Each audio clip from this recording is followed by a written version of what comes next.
হলসের বেটা চার দোকান দিচ্ছে রে।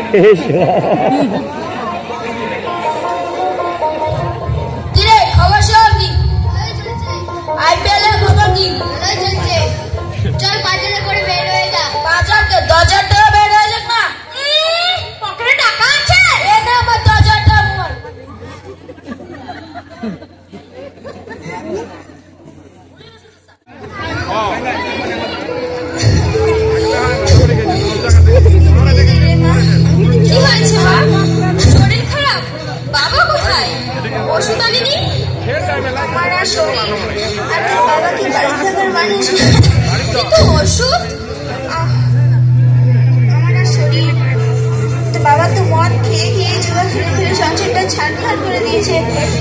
টাকা কোথায় পাবে রে মা? জল দে মা। আমি এক্ষুনি আনছি।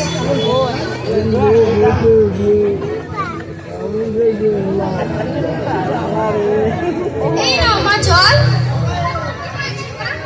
কি হয়েছে মা? কথা বলো, কথা বলো। কি হয়েছে মা? কথা বলো। কথা বলছো না কেন? কথা বলো। কি হয়েছে মা? কথা বলো। কথা বলছে না কেন? দেখি দেখি দেখি।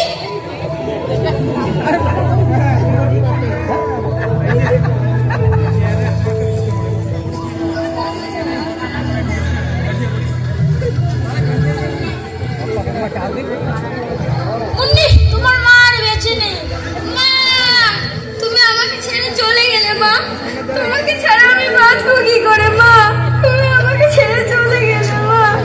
তোমাকে ছাড়া আমি বাঁচবো কি করে মা? জানিস আমার বাড়ির সামনে 5 কাঠা জমিটি বিক্রি করবো, দেখতে কেউ পেলি নাকি?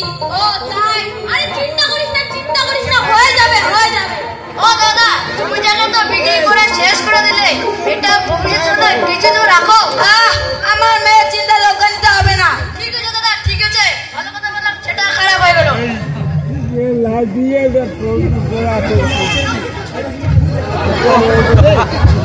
নমস্কার দাদা, নমস্কার।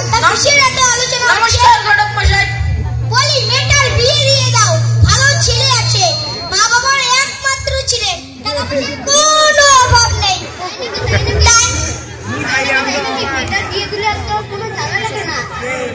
তবে নিয়ে আসুন একদিন ঘটক মশাই, মেয়েটাকে দেখে যান।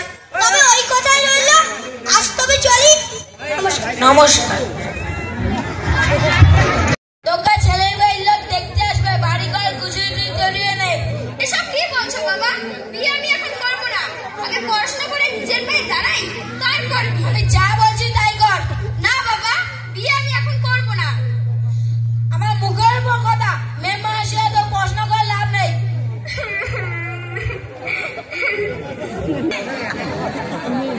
ও দাদা, বাড়িতে আছি? হ্যাঁ, নমস্কার ম্যাডাম। নমস্কার। কাদের নিয়ে এসেছি? আসুন আসুন, বসুন বসুন বসুন।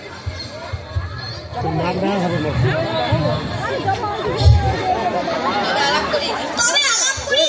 এটাই ছিলেন বাবা। না না, টাকা খাবে। তবে আলাপ করি, এটাই ছিলেন বাবা। টাকা মই। হ্যাঁ, তোর মা টাকা খাবে বল। নমস্কার। শিখি দিস উড়ে পায়।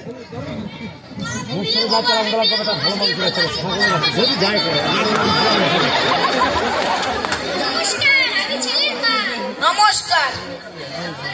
দিস মুভি অর্ডার দিন, আমার একবার যাবোই দিন, না গেলে তো উঠতে হবে না। একদিন তবে দাদা ডেকে নিয়ে আসুন।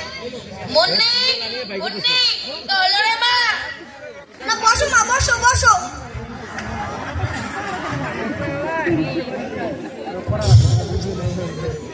তোর নাম কি? তোমার নাম কি মা? মুন্নি রায়। রান্না জানো? হ্যাঁ। হাতের কাজ কি জানো? সেলাই জানি। ও মা, আমার ওর সাথে বিয়ে হবে। কি মজা কি মজা, আমি বিয়ে করবো, আমি বিয়ে করবো। ছোট ছেলে তো প্রথমবার বিয়ে করছে, তাই আর কি। ঘটক মশাই, মেয়ে তো পছন্দ হলো, এবার দিনক্ষণ ঠিক করুন। হ্যাঁ নিশ্চয়, আগামী মাসে একটা ভালো দিন আছে। হ্যাঁ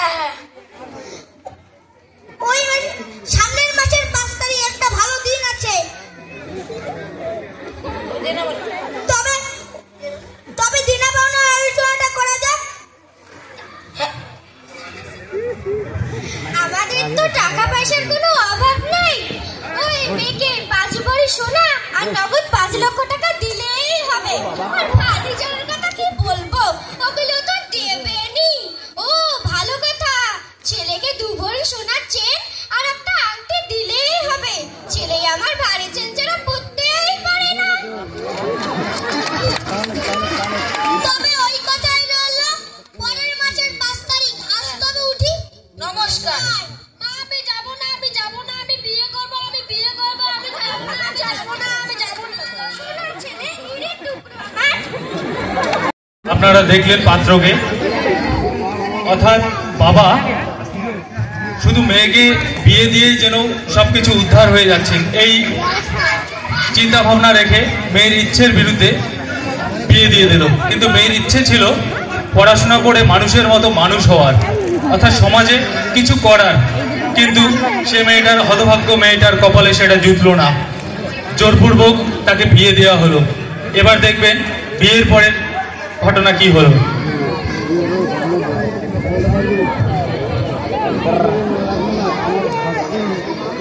ও বৌমা! হ্যাঁ মা, চিৎকার করে গলাটা ফেটে গেল। কোথায় ছিলে এতক্ষণ? আমি তো বাড়ির কাজকর্ম ছেড়ে একটু পড়তে বসেছিলাম মা। সামনেই তো ফাইনাল পরীক্ষা। আহারে আদিক্ষেতা, পড়াশোনা করে আমাকে কি উদ্ধার করবে শুনি? বলি বাড়ির কাজগুলো কে করবে? আমি। মেরে কেসার লাগিয়ে দিলে বাবারে।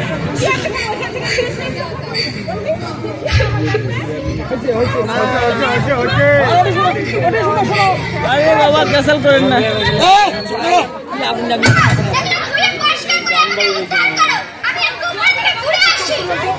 চুপ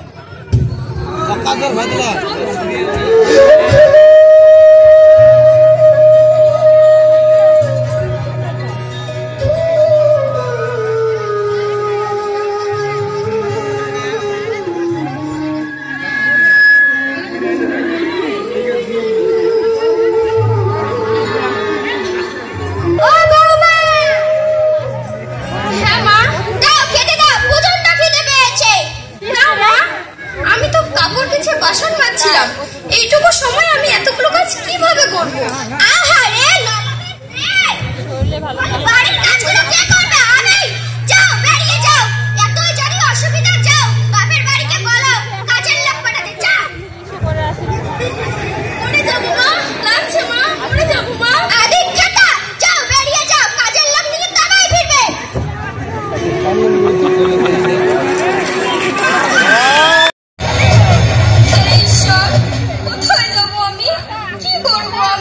মৃত্যু ছাড়া আমার যে আর কোনো পথ নেই।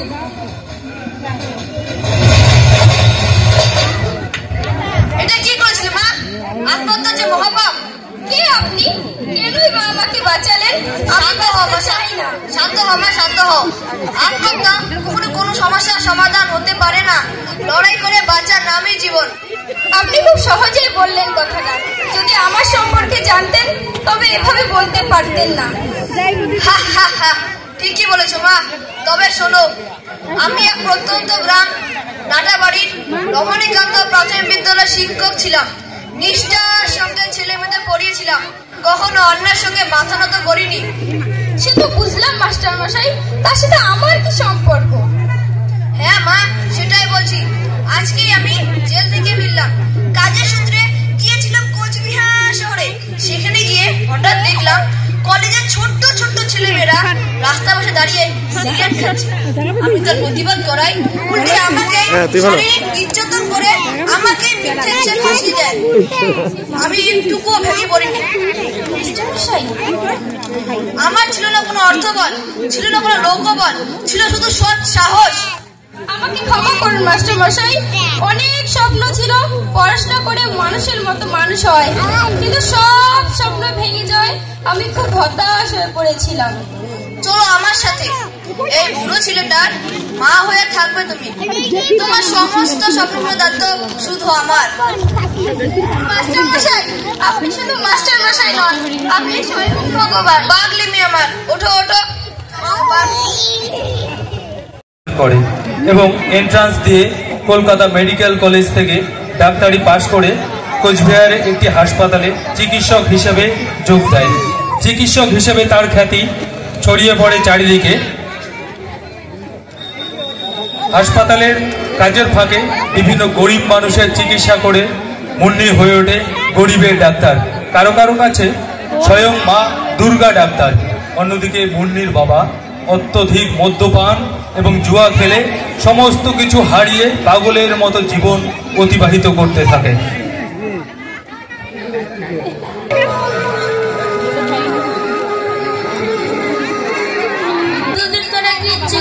ভগবান তোমার মঙ্গল করবেন।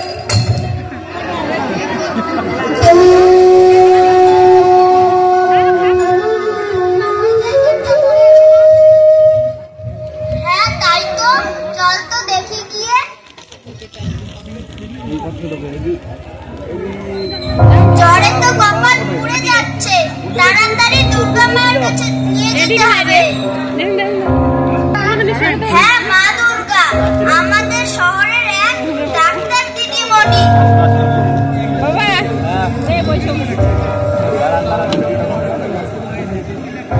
খারাপ হয়ে যায়, মানুষ দেখবে না।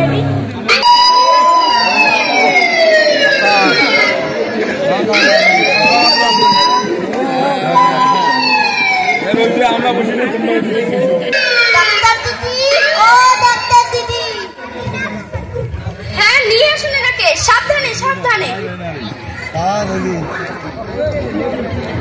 নমস্কার। নমস্কার মুন্নি, তুই সে মা দুর্গা গরিবের ডাক্তার? হ্যাঁ বাবা, আমি সেই মা দুর্গা গরিবের ডাক্তার, যাকে আমি পড়াশোনা করে কিছু করতে পারবো না বলে আমার ইচ্ছের বিরুদ্ধে গিয়ে আমাকে বিয়ে দিয়ে দিয়েছিলে। আমি সেই মা দুর্গা, যাকে তুমি তোমার পরিবারের বোঝা ভেবে এক পাগলের হাতে তুলে দিয়েছিলে। থুরি, আমাকে বাড়ি থেকে বের করে দিয়েছিলে। আমাকে ক্ষমা করে দে, আমি তো জীবনটা শেষ করে দিয়েছি। হ্যাঁ বাবা, ক্ষমা আমি তোমাকে সেই দিনই করবো, সেই দিন এই সমাজে ছেলে মেয়ের কোনো ভেদাভেদ থাকবে না। আমি সেই দিনই তোমাকে ক্ষমা করবো, সেই দিন তুমি অবক্ষয়ের বিরুদ্ধে গিয়ে নিজে রুখে দাঁড়াবে। আমি সেই দিনই তোমাকে ক্ষমা করতে পারবো। হ্যাঁ মা, তাই হবে, তাই হবে।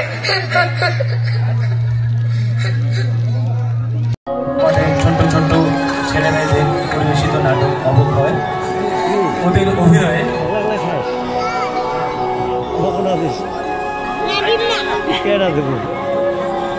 অভিনয়ে যদি কোনো ভুল ত্রুটি হয়ে থাকে আপনারা ক্ষমা দৃষ্টিতে দেখবেন, কারণ অনেক ছোট্ট ছোট্ট ছেলে মেয়ে মঞ্চে হয়তো এইবারই প্রথম ওরা অভিনয় করলো, কাজেই ছোটখাটো ভুল ত্রুটি হয়েছে, আপনারা ক্ষমা দৃষ্টিতে দেখবেন।